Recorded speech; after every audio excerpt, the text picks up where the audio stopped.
Alright guys, I think we can all agree here that WWE 2K is just simply not in a state that we had hoped it would be, especially after the admirable job they did just a few years ago bouncing back from that disaster that was 2K20. Now, there are a few lingering issues that had been in 2K24 since launch. I mean, Universe Mode is just unplayable for some people. The amount of bugs that have just not been addressed, patch after patch after patch, is astounding, quite frankly. I mean, for me personally, I still have instances where I'll have Dominic Mysterio versus Gunther on a Monday Night Raw for the Dominic Mysterio Championship. Now, granted, Dominic Mysterio may be the WWE Women's Championship in real life, but not in my universe mode, okay? Not to mention that when I set matches and then I want to maybe go back to the community creations and come back to my universe mode just for a second, all my matches are not saved or they're just completely different. This bug is still in the game for a lot of people. Now, how can we get 2K to get back on track? Well, I don't think it's so much as what they need to do as much as it is what they need to stop doing. And that's what this video was all about. So, number one, first and foremost, you got to stop making these games for last gen. It's time, okay? The PS5 is not as hard to find as it used to be. It's been out for what, 5 years now as of this video? I mean, come on, what are we doing here? 2K14 was the last game that 2K had made for last gen. And the night and day difference between 2K14 and 2K15 was crazy. I mean, think about how you felt when you saw those first screenshots of John Cena and Randy Orton making their entrances. I get goosebumps thinking about it. Now, I'll give you this much. 2K15 is a pretty terrible game. I'm not saying that overnight 2K25, if it was released just for PS5, Xbox Series X, whatever, that it's going to be a good game, because it probably won't be, at least not initially, but you will see a jump, and that's what I want. I want these games to feel different from the last entry, and 2K22 feels just like 2K23, which feels just like 2K24. Do I think that 2K25 is going to be exclusively on next gen? Of course not. I think it's all but been confirmed that it's still going to be out on Xbox One and PS4. I am sympathetic to those who have potato PCs, and that's, I think, why that's the initial reason why we still have these releases coming out on next gen, is because it's easy to port over to PC, where you have to accommodate a lot of different users who have a lot of different setups. My computer is not that good. I can only run like 1080p 60 frames per second on some of the new games that are coming out, like Baldur's Gate or whatever. So yeah, I do get that, but you are holding back what 2K can be. You are holding back yourselves from your full potential, 2K. Now, I guess it's all about making money for them, and they know that people that buy these wrestling games are going to continue to buy them regardless. And if you release the wrestling game on more platforms, more people are going to buy it. So that's going to be a hard battle. That's going to be a hard hill to die on. But I think it's one that's necessary to die on. Let the 2K games evolve. Let the presentation get taken up a notch. Maybe you could add more lines of commentary, more textures, more whatever, if you just let go of the past and embrace the future. So that's what I think needs to happen first and foremost. You got to ditch the last gen. Number two, you got to stop jamming my faction down our throats. I mean, as soon as you boot the game, you're greeted with that little news bulletin. You keep scrolling through it, and it's all my faction news as soon as you log in. With the little, shortcut, press X to jump straight to my faction. I don't want that. Okay, I get that my faction is the 2K's version of Ultimate Team. It's the same thing they do in their NBA games. It's the same thing the show does in the Diamond Dynasty. All these sports games have this, microtransaction ridden, laden, whatever the word is. They have this mode where there's just a bunch of microtransactions that are not necessarily forced on you, but they make progression a lot easier, and progression as a free-to-play player is just hard, and it's real grindy, and I think the rewards are just crap, to be honest with you. It's the same mode that we see year after year. You don't get to carry your team over to the next game, your faction, whatever. You have to start over from scratch every year. And you see we're at the point now where 99 overall superstars are getting released. It's the same model year after year. It's hard to get ahead of other people, because when a game first launches, a sports game with like an Ultimate Team or My Faction mode, whatever the hell you want to call it, it starts off the same every single time. You get these 80 overall superstars are like the top dogs, and then as the months go on, they release 85 overall superstars in packs. They release 90 overalls as the months go on, and so on and so forth. So realistically, if I was to start playing my faction, which I'm not going to, I could get a pretty good team, relatively quick, as long as I'm willing to spend the money. But packs now are, you get 99 overall superstars potentially in some of them, which was impossible to do at first for the people that have been playing the game from the beginning. So it's like, what's the point? I hate this mode. And I feel like my faction, just the amount of attention that this mode is given year after year, you look at modes like Universe Mode that are so buggy that are really the backbone of these games when you think about it. Because after all, WWE games is just like playing with your action figures, but on a console. There's less cleanup and stuff. So Universe Mode is the epitome of that, that idea that you have this sandbox of your wrestling figures that you can book the territory with. And for it to be in the state that it's in, it's just sad. And the state that my faction is in, I don't even know what...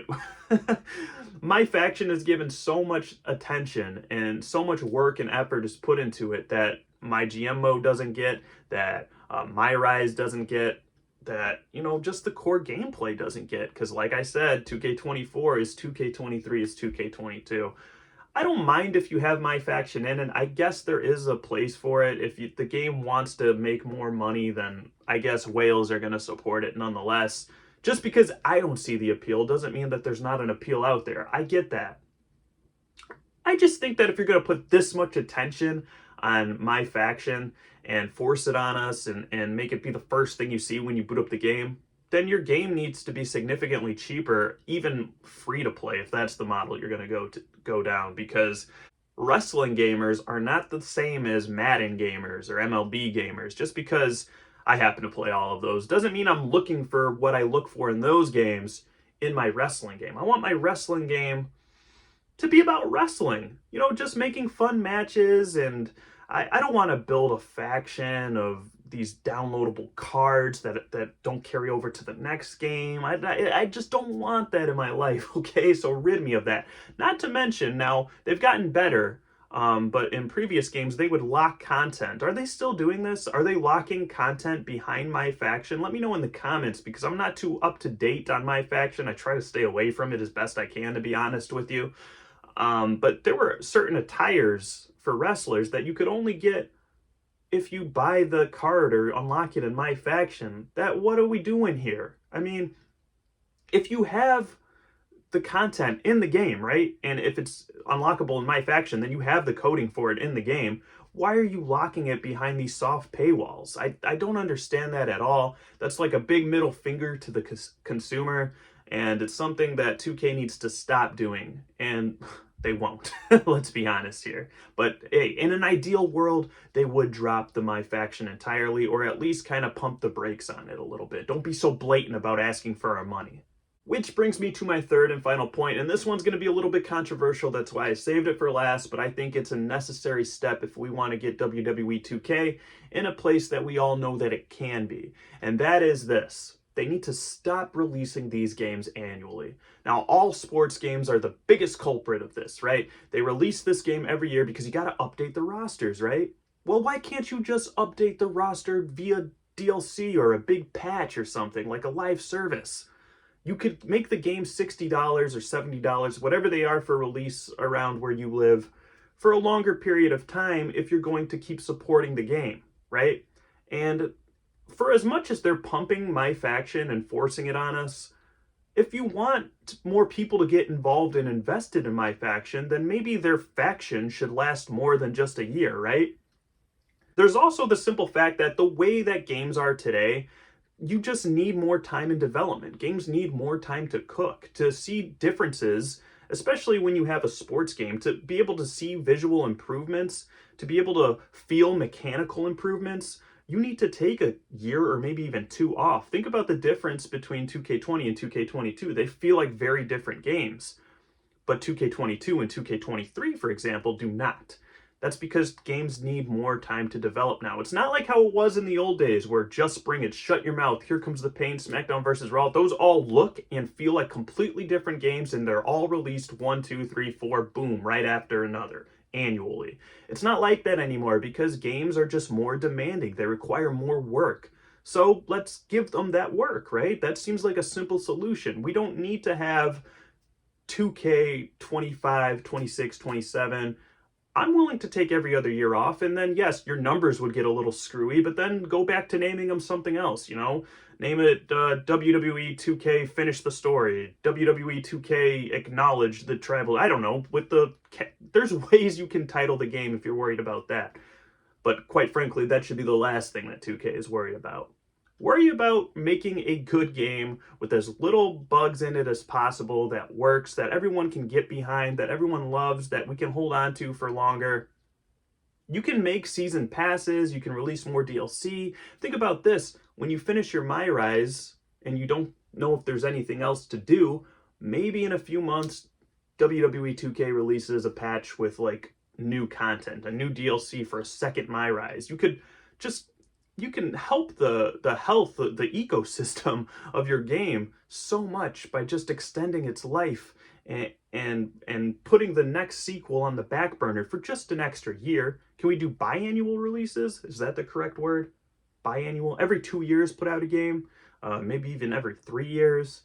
You see this with a lot of other games. There's live service games like Rainbow Six Siege, for example, that's been out for like 10 years and still going strong. WWE 2K should take a page from that book. And I like the idea of AEW Fight Forever, where it's just like one game with continual patches and releases. WWE 2K should take that idea, but actually execute it well, and actually feed it good content, because they have the manpower to do it. So those are the 3 things that I would like to see 2K stop doing in order to get back on track and be the game we all know that it can be.